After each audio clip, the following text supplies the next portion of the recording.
తల్లిదండ్రులకు తెలుసుకోవాల్సిన విషయాలు. తప్పక ధ్యానించండి.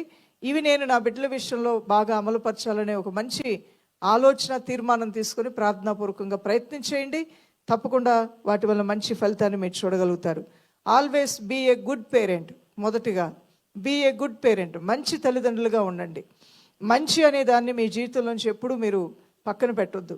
పిల్లల పట్ల మీరు కఠినంగా ప్రవర్తించొద్దు. శత్రువుల్లాగా మారొద్దు. అదే శాడిస్టుల్లాగా మారొద్దు. అలానే వారి మీద అధికమైన క్రమశిక్షణ అనే పేరుతో వారిని కొట్టడమో, తిట్టడమో, దూషించటమో, వారిని హింసించటమో, వారి మీద ఒక డేగ కన్నులాగా ప్రతిదీ దాన్ని అనుమానాస్పదంగా చూసే విధంగాను తల్లిదండ్రులు మీకు ఆ పాత్ర వద్దు. వివేకంగా మీరు ఉండండి, అది మంచిది. అలానే పిల్లలను కూడా వివేకంగా ఉండాలని బోధించండి. వారి చర్యలు, వారి పద్ధతులు అన్నిటినీ గమనించండి. కానీ మీరు మంచివారుగానే ఉండండి. మీరు గద్దించినా మీలో మంచినే మీ పిల్లలు చూసే విధంగా, మంచి మాటలే పలుకుతున్నటువంటి మీ మంచి మనస్తత్వాన్ని చూసి ఈరోజు కాకపోతే రేపైనా వారు అర్థం చేసుకొని తప్పకుండా మారుతారు. కాబట్టి శాపనార్థాలు మీరు పెట్టొద్దు. వారిని ఇంట్లోంచి వెళ్ళిపోరా అని వెళ్ళిపోరా అనొద్దు. నా యొక్క కడుపును చెడబుట్టావనే మాట అనొద్దు. మీరు అందరూ ఆడపిల్లలే పుట్టారు నాకని అంతకన్నా అనొద్దు. లేదంటే కానీ నీకు ఎప్పుడు రోగాలేరా అని అనొద్దు. నువ్వు మంచి పేరెంట్గా ఉండాలి. నిన్ను దేవుడు మంచితనాన్ని చూపించడానికే నీకు పిల్లల్ని ఇచ్చాడు. నీలో అది తప్ప ఇంకోటి కనబడటానికి అవకాశం ఇవ్వకుండా నువ్వు జాగ్రత్త పడు. యాజ్ ఏ పేరెంట్గా నీ వయసు చిన్నదవచ్చు, అయినా నువ్వు ఒక బిడ్డకి తల్లివయ్యావు కదా. అలాంటప్పుడు నీలో ఉన్న మంచితనాన్ని వారికి చూపించాలి. Be a good parent. ఎఫెసీయులకు రాసిన పత్రిక 1:4 మరి ఆ యొక్క పిల్లల విషయంలో కూడా మీరు అన్ని విషయాల్లో కూడా గౌరవప్రదంగా ఉండండి. మరి ట్రైనింగ్ ఇవ్వండి, పిల్లలకి తర్ఫీదునివ్వండి. మిమ్మల్ని మీరు వారికి చెప్పడానికి ముందుగా ఒక మాదిరి కలిగిన క్వాలిఫైడ్ పర్సన్స్గా ఉండండి. అలానే ఒక మంచి ఇన్స్ట్రక్టర్గా ఉండు. నీ పిల్లలకి ఒక సలహాలు, సూచనలు అవసరమైనప్పుడు ఇచ్చే వ్యక్తిగా ఉండాలి. ఒక ఫ్రెండ్గా నువ్వు మారిపో. ఒక స్నేహితుడిగా, ఒక స్నేహితురాలుగా నీ పిల్లల విషయంలో నువ్వు ఉన్నట్లయితే వారు నీలోంచి చాలా మంచిని పొందుకుంటారు. వారికి నువ్వు మంచి భవిష్యత్తుని ఇవ్వగలుగుతావు. రెండవదిగా మేనేజ్ వెల్. నీ యొక్క వృత్తి అనేది ఏదో ఒక వృత్తిలో అందరూ ఉన్నారు. ఆ వృత్తి పేరుతో మరి నీ పిల్లలకి ఇవ్వవలసినటువంటి ప్రేమని, అనురాగాన్ని, సమయాన్ని నువ్వు దొంగిలించవద్దు. కానీ మేనేజ్ వెల్. నిన్ను నువ్వు మేనేజ్ చేసుకో. నువ్వు ఒక సేవా పనిలో ఉన్నా, లేదంటే ఒక పండ్ల వ్యాపారం చేస్తున్న ఒక వృత్తి అయినా, ఉద్యోగ వృత్తి అయినా, ఒక లీడర్, ఒక నాయకుడిగా ఉన్నటువంటి వృత్తి అయినా, ఏ వృత్తిలో అయినా నువ్వు ఉంటావు. అనేక వృత్తులు ఉన్నాయి ఈ లోకంలో. ఏ వృత్తిలో ఉన్నా, ఒక టీచర్ వృత్తిలో ఉన్నా, ఉపాధ్యాయుడిగా ఉన్నప్పటికీ కూడా అదే అలా అని నీ పిల్లలు నువ్వు నిర్లక్ష్యం చేయకుండా వారి విషయంలో కూడా దేవుని మాటలు వారికి చెప్పే విషయంలో కూడా జాగ్రత్తగా ఉండు. 1 తిమోతి రాసిన పత్రిక 3:4. అలానే మూడవదిగా take time for each other. మరి పిల్లలతో కొంత సమయాన్ని గడపడానికి నువ్వు తప్పకుండా ప్రతిరోజు ఏదో ఒక సమయంలో వారితో కూర్చో. టేక్ టైం అంటే సమయం గడపడం అంటే ఏంటి? వాళ్ళతో మాట్లాడు, వాళ్ళతో కూర్చో, వాళ్ళతో నడు. మరి వాళ్ళతో కలిసి నువ్వు పడుకో. వాళ్ళతో పాటు కలిసి వాళ్ళు లేచినప్పుడు నువ్వు కూడా లే. వాళ్ళని కౌగిట్లోకి తీసుకొని హత్తుకో. అలానే వారి నుదుటి మీద కూడా ముద్దు పెట్టు. హల్లెలూయా. తల్లి స్పర్శ, తండ్రి స్పర్శ పిల్లల్లో ఉన్నటువంటి భయాల్ని తీసివేస్తుంది. మీకు తెలుసా? పిల్లల్లో ఉన్నటువంటి ఆందోళన తొలగిస్తుంది. పిల్లల్లో ఉన్నటువంటి అభద్రతాభావాన్ని తీసివేస్తుంది. నీ యొక్క స్పర్శ, నీవు నీ పిల్లలకి ఇవ్వాల్సిన స్పర్శను నీ పిల్లలకి ఇవ్వాలి. నువ్వు వాళ్ళకి అంటి ముట్టునట్టుగా దూరంగా ఉండకూడదు. వారిని ప్రేమతో హత్తుకో, ప్రేమతో హక్కును చేర్చుకో, ప్రేమతో మాట్లాడు, వారిని ప్రేమతో ముద్దు పెట్టుకో. యవ్వన బిడ్డలైతే కనుక వారిని ప్రేమతో ముద్దు పెట్టుకో నుదుటి మీద. అదే రీతిగా చిన్నపిల్లలైతే వారితో నడువు, వారితో మాట్లాడు, వారితో కలిసి పడుకో. నాన్న దగ్గర నేను పడుకున్నాను, అమ్మ దగ్గర పడుకున్నానటువంటి అనుభూతిని వారికి ఇవ్వు. దానిలో నుండి ఎన్నో భయాలు తొలగిపోయి వాళ్ళ చుట్టూ ఒక అగ్ని కంచి వేయబడినట్లుగా ఒక భావనలోకి వారు వచ్చేస్తారు ఆటోమేటిక్గా. హల్లెలూయా. అందువలన మరి నోయింగ్ ఈచ్ అదర్. అలా నువ్వు పిల్లలతో పడుకున్నప్పుడు, కూర్చున్నప్పుడు, నడుస్తున్నప్పుడు, మాట్లాడుతున్నప్పుడు దేవుని మాటలు చెప్పడం వలన దేవుని విషయాలు తెలుసుకుంటారు. నీ బిడ్డ హృదయంలో ఏముందో నీకు అర్థమవుతుంది. నాన్న మనసు ఏంటో బిడ్డకు కూడా అర్థమవుతుంది. అందువలన సమయాలు ఇచ్చే విషయంలో తల్లైనా తండ్రైనా జాగ్రత్తగా ఉండాలని దేవుని వాక్యం మనకి ముందుగానే బోధపరిచింది. ఆ తర్వాత 4వదిగా సెట్ ఏ గుడ్ ఎగ్జాంపుల్. నీ పిల్లల ముందు నువ్వు మంచి మాదిరిని కలిగి ఉండు. తీతుకు రాసిన పత్రిక 2:7. 5వదిగా let love be a way of life. ఈ జీవితానికి టార్గెట్లు, జీవితంలో నువ్వు ఇట్లా వాళ్ళరా, అట్లా వాళ్ళరా, అని ఎప్పుడూ కూడా బెత్తం పట్టుకొని ఒక బోధించే ఒక ఒక వ్యక్తిగానే నీ పిల్లల్ని చూడటం కాదు, కానీ వాళ్ళ జీవిత విధానం ఎలా ఉండాలో ప్రేమతో వారితో నడుస్తూ వారికి బోధించు. అన్నిటికన్నా ముందు ప్రేమను పంచు. నీ పిల్లలు ఇంకొక ప్రేమల కోసం పరిగెత్తరు, నీ ప్రేమ కోసమే వారు ఎదురు చూస్తూ ఉంటారు. అదే రీతిగా ఆరవదిగా, put God in his rightful place. నీ పిల్లల హృదయంలో దేవుని స్థానం ఎక్కడ ఉంచాలో అక్కడ ఉంచు. రైట్ ప్లేస్, రైట్ టైంలో రైట్ థింగ్ చేయటం అంటారు. పిల్లలు ఎదుగుతున్నప్పుడు వాళ్ళకి ఏం బోధించాలో, ఎలా బోధించాలో అది బోధించే ఆ రైట్ ఏజ్ అది. ఆ ఏజ్లో నువ్వు చెప్పాల్సింది చెప్పకపోతే మరి అవి దాటిపోద్ది వాళ్ళ ఏజ్. వాళ్ళు పెద్దోళ్ళు అవుతారు, మూతి మీద మేసాలు వస్తాయి, గడ్డాలు వస్తాయి. అయ్యో ఇప్పుడు ఏం చెప్తాను నా పిల్లక, నువ్వు మొహమాట పడే రోజు రాకముందే వారిని మాట వినే వయసులో వారు ఉండగానే, లేత వయసులో ఉండగానే వారికి చెప్పాలి. హల్లెలూయా. ఇవన్నీ కూడా చాలా మంచి విషయాలు, చాలా ప్రాముఖ్యమైన విషయాలుగా ఉన్నాయి దైవజనమా. మరొకటి, ఇప్పటి వరకు ఎన్ని విషయాలు చెప్పుకున్నాం? 7వ విషయంగా రాసుకోండి. మత్తయి సువార్త 18వ అధ్యాయము 20వ వచనం. Family members have a relationship with Jesus Christ. కుటుంబం అంతటితో కూడా ఒక రిలేషన్షిప్. బంధువుల పేర్లు బాగా తెలుసు, అమ్మమ్మలు నాయనమ్మలు బాగా తెలుసు, కానీ బంధుత్వము దేవునితో కూడా ఉండాలనే విషయాన్ని నీ పిల్లలకు నువ్వు బోధించు. బంధుత్వం దేవునితో కూడా పటిష్టపరచుకోవాలని, మరి ఆదివారపు ఆరాధన, సండే స్కూల్ మిస్ అవ్వకూడదని, అదే రీతిగా యవన కాలంలో కూడా దేవుని మార్గములు చాలా ప్రాముఖ్యమైనవని, ఆయన నిజమైన స్నేహితుడు, నిజమైన బంధువని. బంధువులంటే పరిచయం ఉన్నవారు, బాగా తెలిసిన వారు, బాగా దగ్గర వారు. అలానే నీ పిల్లలకి బంధుత్వాన్ని దేవునితో ముడివేయవలసిన బాధ్యత తల్లిదండ్రులుగా మీకుంది. ఆ తర్వాత నేను నెంబర్ చెప్పను, కానీ మీరు రాసి నాకు ఆఖరిలో చెప్పండి. Pray for one another. యాకోబు రాసిన పత్రిక 5వ అధ్యాయము 16వ వచనం. పిల్లలను కూర్చోబెట్టి వాళ్ళ కోసం ప్రార్థన మీరు చేయాలి. వారు వింటూ ఉండగానే అప్పుడు వారికి కూడా అర్థమవుతుంది, ఇలా ప్రార్థన చేసుకోవాలి, ఇలా ఒకరి కోసం ఒకరు ప్రార్థన చేయాలని. పిల్లలు ఇద్దరుంటే అన్నయ్య కోసం తమ్ముడిని, తమ్ముడు కోసం అన్నయ్యని కూడా ప్రార్థన చేయమనండి. అప్పుడు వాళ్ళు వాళ్ళ కొరకే వారు కాకుండా ఇతరుల కొరకు ప్రార్థన చేయటం ఎలానో నేర్చుకోవటం ప్రారంభిస్తారు. ఆ తర్వాత స్పీక్ వర్డ్స్ ఆఫ్ లైఫ్. జీవం కలిగిన దేవుని మాటల్ని నీ ఇంట్లో ఎప్పుడూ కూడా వినిపింపజేస్తూ ఉండాలి.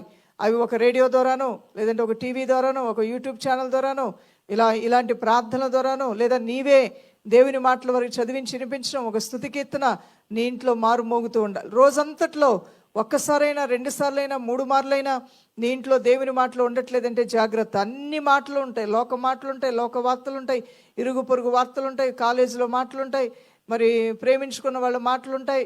ఆ తర్వాత ఎవరి జీవితాలు ఎలా అయిపోయి, ఎవరిళ్లలో ఏం పెళ్ళిళ్ళు జరిగాయి, ఏం జరిగాయి, అన్నీ నీ ఇంట్లోకి వస్తాయి. అందరూ అన్నీ మోసుకొస్తారు, కానీ నీ ఇంట్లో దేవుని మాటలు ఉన్నాయా లేవా? రోజంతట్లో దేవుని మాటలు కూడా వినిపింపజేసే బాధ్యతను తల్లిదండ్రులుగా మీరు తీసుకోండి, దీవించబడతారు. తర్వాత షో ఎఫెక్షన్. ఇది కూడా ఒక పాయింట్గా రాసుకోండి. రోమిలి రాసిన పత్రిక 12వ అధ్యాయము 10వ వచనం. ఆప్యాయత అనే దాన్ని నీ పిల్లలకు చూపించు. ఆప్యాయత అనేది వారికి ఎంతో అవసరమైనది. ఆ తర్వాత టాక్ టు ఈచ్ అదర్. మరొకసారి ఆ విషయం ఎప్పుడో ఒకసారి మాట్లాడటం కాదు, ప్రతిరోజు మాట్లాడుతుంటే వారు నీకు దగ్గర అవుతారు, నువ్వు వారికి దగ్గర అవుతావు. ప్రతిరోజు మాట్లాడు. ఎఫెసీయులకు రాసిన పత్రిక 4వ అధ్యాయము 31 నుండి 32 వచనాలు.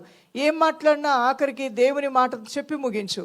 ఏం మాట్లాడినా ఆఖరికి ప్రార్థన చేసి ముగించు. హల్లెలూయా. ఎగ్జామ్ గురించి ఎన్నో విషయాలు చెప్పినప్పటికీ అన్నీ విన్న తర్వాత, అన్ని సలహాలు సూచనలు ఇచ్చిన తర్వాత చిన్న ప్రార్థన చేసి నీ పిల్లలతో పాటు ముగించు. అది ఎంతో చక్కగా దైవ దీవెనలకి కారణమవుతుంది.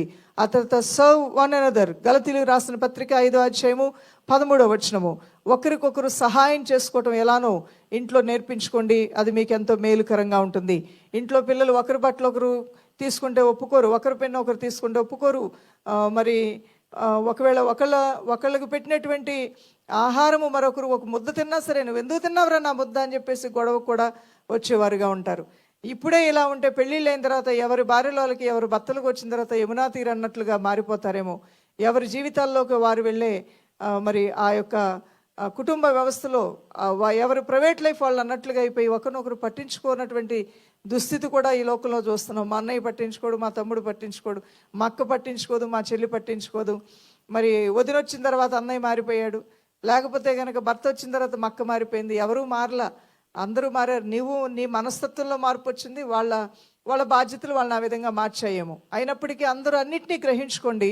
ఇంకా నేను ఏదైనా సరే ఆప్యాయతలు, అనురాగాలు పంచే విషయంలో వెనకబడ్డానా అని గ్రహింపు రావాలంటే చిన్నప్పటి నుంచే మీ పిల్లల్ని ఒకరికొకరు పనుల్లో సహాయం చేసుకోవటం, అనేది నేర్పించండి. ఒకరి ఫుడ్ మరొకరికి షేర్ చేయటం నేర్పించండి. ఒకరి బర్త్డేకి మరొకరు గిఫ్ట్లు ఇచ్చే విధంగా వారిని ప్రేరేపించండి. అది ఎంతో మేలుకరంగా దీవెనకరంగా ఉంటుంది. తల్లిదండ్రులు ఎప్పుడూ కూడా పిల్లల్ని చూసినప్పుడు ఇది నాకు భారం అయిపోయిందని పిల్లల ముందు నువ్వు నవ్వుతూ ఉన్నా, ఏంటో ఇలాంటి పిల్లల్ని కన్నానని నువ్వు మనసులో కూడా అనుకోవద్దు. దేవుడు నీకు ఇచ్చిన బహుమానము స్వాస్థ్యంగా భావించు. ఆదికాండం 33:5 మరి వారు దేవుని నుండి కలిగిన బహుమానాలు. 127 కీర్తన 3 వారు దేవుని నుండి కలిగిన స్వాస్థ్యాలు. సామెతల గ్రంథం 17:6 కుమారుల కుమారులు వృద్ధులకు కిరీటమని వచనాలు తెలియజేస్తున్నాయి. అలానే సామెతలు 20:11 మరి వారి యొక్క పిల్లలు వారి చేష్టల ద్వారా వారి మీ యొక్క అలవాట్లని మీ యొక్క పోలికల్ని ప్రతిబింపజేస్తూ ఉంటారు. కాబట్టి వారి విషయంలో మీరు ఆనందపడేవారిగా ఉండండి.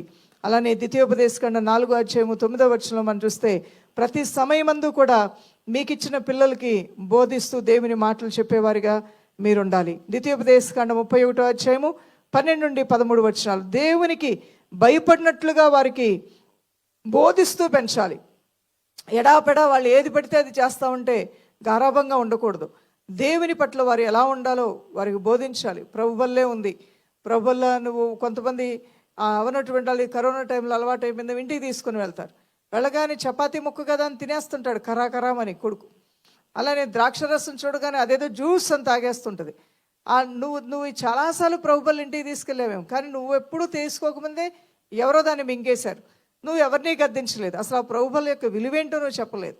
అది ఎందుకు నువ్వు తెచ్చుకున్నావో చెప్పలేదు. ఎవరి కోసం తెచ్చావో నువ్వు చెప్పలేదు. పిల్లలు తిన్నారంటే నిశ్శబ్దంగా ఉన్నావు.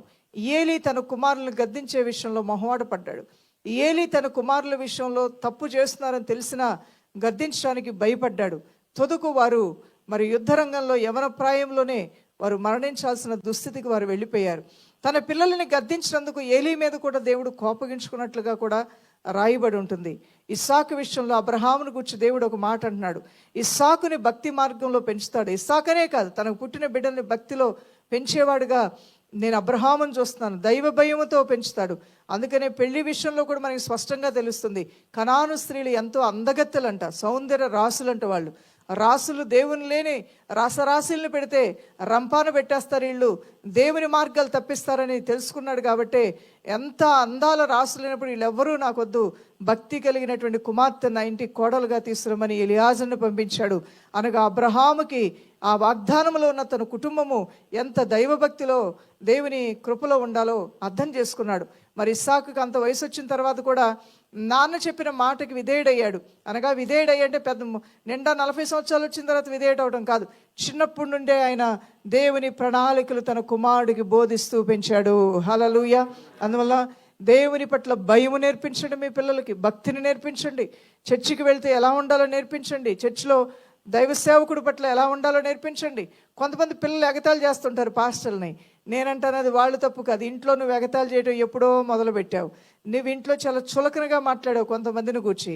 కొంతమంది సేవకుల గురించి నువ్వు చాలా చులకనగా ఇంట్లో డైలాగులు వేసుకున్నారు భార్యాభర్తలు. అదే డైలాగు వాడుతున్నాడు. వాడు తప్పు కాదు, నేను అలాంటి వాళ్ళని చూస్తే కనిపెట్టేస్తానండి. ఇది వీళ్ళ తప్పు కాదు, వీళ్ళ పేరెంట్స్లో ఉన్న తప్పు. ఇది వీళ్ళు మాట్లాడలేదు. ఇంట్లో ప్రారంభమైన మాట వీధిలోకి వచ్చేసింది. అవునా కాదా? ఇంట్లో ఏదైతే ఉందో అదే వీధిలోకి వచ్చింది. నేను ఎప్పుడూ పిల్లల్ని తప్పుగా భావించను. అలాంటి విషయాల్లో ఆ ఎగతాళితనం, ఆ హేళన అనేది వాళ్ళలో పుట్టలేదు, ఇంట్లో ఎవరిలోనో పుట్టింది. అది వీళ్ళు అలవాటుగా మార్చుకోవటం వలన ఆ విధంగా చేశారని చూడండి. ఎగతాళిగా దేవుని మాటలు మాట్లాడకూడదు. ఎగతాళిగా దేవుని నామమును వ్యర్థంగా ఉచ్చరించకూడదు. వ్యర్థముగా దేవునికి సంబంధించిన దేనికైనా విలువ తగ్గించి అనాలోచితంగా నీ ఇంట్లో మాట్లాడేవంటే రేపు నీకే వాళ్ళు గుదిబండల్లాగా తయారవుతారు. చూసుకో. నువ్వేదైనా మాట్లాడితే మీ భార్యాభర్తలు పర్సనల్గా మాట్లాడుకోండి. పిల్లల ముందు మీరు ఎగతాళిగా చర్చిల గురించి, సేవకుల గురించి, సంఘాల గురించి, ఆ విశ్వాసం గురించి మాట్లాడితే వీడికి ఉన్న గౌరవం నెమ్మదిగా నువ్వు పీకేస్తావు అనమాట. పీకి పాకాన పెట్టినట్లుగా చేసేస్తున్నావు. అందువల్ల ఒక రోజు వచ్చేసరికి ఎవరి మీద వాడికి గౌరవం ఉండదు. చివరికి తల్లిదండ్రులైన మీ మీద కూడా గౌరవం ఉండదు. దేవుని మీద భయం ఉండదు. భ్రష్టుడైపోతాడు. ఎందుకు ఇలా అయిందనుకుంటే నీ దగ్గర నుంచే ప్రారంభమైంది. అది నీకు తెలియకుండా నువ్వు మాట్లాడిన ఎర్రి మాటల్లో నుంచి వాడు అలా తయారయ్యాడు. కొంతమంది చూస్తే ఎంత భక్తిగా ఉంటారో పిల్లలు, ఎంత దైవ సత్ప్రవర్తన కలిగిన వారిగా కనబడుతుంటారు. దైవ కార్యాలకి ఎంత ప్రాధాన్యత ఇస్తారు. ఈ బైబిల్ గ్రంథాన్ని ఎంత చక్కగా, ఎంత ముచ్చటగా ఎంత దైవికమైన భక్తితో పట్టుకుంటారు, ఎంత హక్కును చేర్చుకుంటారు, ఎంత బుద్ధిమంతుల్లాగా ఉంటారు. ఎక్కడి నుంచి వచ్చింది అదంతా? వాళ్ళ ఇంట్లో వారి దగ్గర నుంచి వారు నేర్చుకున్నారు. హల్లెలూయా. అవును, ఆ తిమోతి యొక్క భక్తి ఆమె అమ్మలో ఉంటే, అమ్మలోను అవ్వలో ఉన్న భక్తి ఎవరికి వచ్చిందంటండి? తిమోతికి వచ్చింది. ఆ భక్తిని మీరు సంఘంలోనికి వచ్చినప్పుడు ఆ భక్తిని మీరు నేర్చుకోవాలి. ఆ భక్తిని మీకు దైవజనుడు దేవుని వాక్కు ద్వారా మీకు నేర్పిస్తే, ఆ భక్తిని మీ ఇంట్లో అవలంబిస్తూ ఆ భక్తితో మీ ఇంటిని పెంచుకోగలిగితే అది ఎంతో ఆశీర్వాదకరంగా దీవెనకరంగా ఉంటుంది. ప్రియులారా, నేను ముగించబోతూ ఉన్నాను, సమయం అవుతుంది కాబట్టి. మరి ఇంకా దేవుని మాటలు మీరు చూస్తే సామెతల గ్రంథం 22వ అధ్యాయం 6వ వచనం, బాలుడు నడవవలసిన త్రోవను వారికి నేర్పించు, అప్పుడు పెద్దవాడైనప్పుడు వారు దారి తప్పిపోకుండా ఉంటారని కూడా వాక్యం తెలియజేస్తుంది.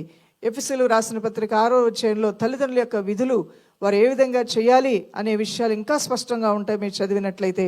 ఇక్కడ ద్వితీయోపదేశకాండము 7వ అధ్యాయము 4వ వచనము, పిల్లలకు దేవుని వాక్యాన్ని బోధించాలి. అలానే ఆ ద్వితీయోపదేశకాండం 31వ అధ్యాయము 12, 13 వచనాలు, పిల్లలు దేవునికి భయపడినట్లుగా బోధించాలి. అలానే కొలస్సీ 3వ అధ్యాయం 21వ వచనం, పిల్లలకు కోపం రేపకుండా తల్లిదండ్రులు జాగ్రత్త పడాలి. అలానే 2 తిమోతి రాసిన పత్రిక 3వ అధ్యాయము 14, 15 వచనాలు, పిల్లలకు పరిశుద్ధ లేఖనాల్ని మరి వారికి తెలియజేస్తూ వారిని పెంచాలి. అదే రీతిగా మరి సామెతలు 22వ అధ్యాయము 6వ వచనం, పిల్లలు నడవవలసిన త్రోవలు వారికి నేర్పిస్తూ వారిని పెంచాలి. ఇక అవే రిపీట్ అవుతూ ఉంటాయి. 2 తిమోతి రాసిన పత్రిక 1వ అధ్యాయము 3 నుండి 5 వచనాలు, పిల్లలు ఎదుట మాదిరికరమైన జీవితం మనము కలిగి ఉండాలి. మరి హెబ్రీలు రాసిన పత్రిక 12వ అధ్యాయము 5 నుండి 9 వచనాలు, పిల్లలు అవిధేయతను బట్టి వారిని మరి గద్దించాలి, వారిని సరిచేయాలి, విధేయతలను కూడా వారిని నడిపించుకోవడానికి ప్రయత్నం చేయాలి.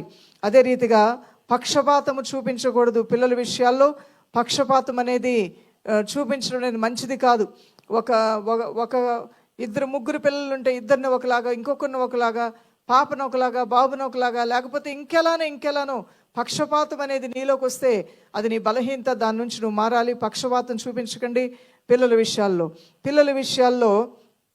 పిల్లలు వారు మంచి ఈవులు కలిగినటువంటి వారు, మంచి తలాంతులు కలిగినటువంటి వారు.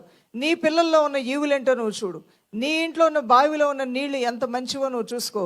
పక్కోళ్ళ బావులు లోతుగా తవ్వారు, భలే నీళ్లు పడ్డాయి, వాళ్ళ ఇంట్లో నీళ్లు చాలా రుచిగా ఉన్నాయి, నా ఇంట్లో నీళ్లు ఉప్పగా ఉన్నాయి, పుల్లగా ఉన్నాయని అనుకుంటూ సమయాన్ని వ్యర్థం చేసుకుంటూ ఉండొద్దు. ఇతరుల పిల్లల్లో ఉన్నటువంటి గొప్పతనాన్ని గురించి ఎక్కువగా మాట్లాడుతూ నీ పిల్లల్ని బలహీనలు చేయొద్దు. కానీ వారిలో దేవుడు ఈవులు పెట్టాడు. హల్లెలూయా. అవును, ఈవులనే వారిలో ఉన్నాయి. ఎవరితో ఎవరిని పోల్చొద్దు, ఎవరితో ఎవరిని కూడా పోల్చుకోవద్దు. వాళ్ళు ఎంత బాగా పాడారో నువ్వు ఇంకా బాగా పాడాల్సింది. Never say like that. ఒక మల్లె పువ్వు ఉంది, ఒక గులాబీ పువ్వు ఉంది. 2 పువ్వుల్ని తీసుకొచ్చి, పువ్వుల్లో ఏ పువ్వు బాగుంది అంటే గులాబీ ఎర్రగా ఉందని అదేమీ పెద్దదైపోదు. మరి జాస్మిన్ మల్లె పువ్వు చిన్నగా ఉందని అదేం తక్కువైపోదు. ఆ మల్లె పువ్వుకు ఉన్నటువంటి ఆ సువాసనని గులాబీ పువ్వు ఇవ్వగలదా? ఇవ్వలేదు. గులాబీ పువ్వుకున్నటువంటి ఆ రంగుని మల్లె పువ్వు ఇవ్వగలదా? ఇవ్వలేదు. ఎర్ర రంగు మనకి ఆ గులాబీ కలర్ రంగు మనకిష్టమే, తెలుపు రంగు మనకిష్టమే. తెలుపు తెలుపే, అలానే ఎరుపు ఎరుపే, నలుపు నలుపే. ఏదైనా మంచిదే. హల్లెలూయా. అవును, ఏదైనా మంచిదే. రంగును చూసి అంచనా వేయొద్దు పిల్లల్ని. వారి యొక్క ఈవులు లేవనుకుంటూ వారిని తక్కువ అంచనా వేయొద్దు. దేవుడిని చేతిలో పెట్టిన బిడ్డలు మణులు మాణిక్యములు వంటి వారు. హల్లెలూయా. ఎవరికి ఇచ్చిన తలాంతు వాళ్ళదే. వాళ్ళు బాగా చదువుతున్నారు, నువ్వు చదవట్లేదు. వారు బాగా పాడారు, నువ్వు పాడలేదు. వాళ్ళు బాగా అన్ని విధాలుగా పైకి వస్తున్నారు, నువ్వు రాలేదు. అలా ఎప్పుడు అనకండి. నీ బిడ్డ ఒక మల్లె పువ్వు లాంటి వ్యక్తి, నీ కుమార్తె ఒక గులాబీ పువ్వు లాంటిది. ఏ పువ్వుతో ఏ పువ్వు పోల్చడానికి కాదు, దేనికి ఉండవలసిన విలువ దానికి ఇచ్చేశాడు. హల్లెలూయా. అందువలన పిల్లల్ని కూడా గౌరవించడం నేర్చుకోండి. పిల్లల్ని అవమానించడం ఆపండి. పిల్లల మీద అసహ్యాన్ని పెంచుకోవడం ఆపండి. పిల్లలు తప్పు చేశారని వాళ్ళని నీ హృదయంలోంచి నీతో నేను జీవితాంతం మాట్లాడనని చెప్పేసి వాళ్ళతో కత్తిరతో ఒక వస్త్రాన్ని కత్తిరించినట్టుగా కత్తిరించుకునే కాదండి. బంధుత్వాలు, రక్త సంబంధాలు అనేవి అవి తెంచుకుంటే తెగిపోయేవి కాదు. అది కొంతకాలము అది ఎడముఖం పెడముఖంగా ఉంటాయే తప్ప అవి తెంచుకునే అవకాశమే లేదనమాట. రక్త సంబంధాలు అనేవి తిరిగి ఎప్పటికైనా కలవాల్సిందే. దేవునికి మహిమ కలుగును గాక.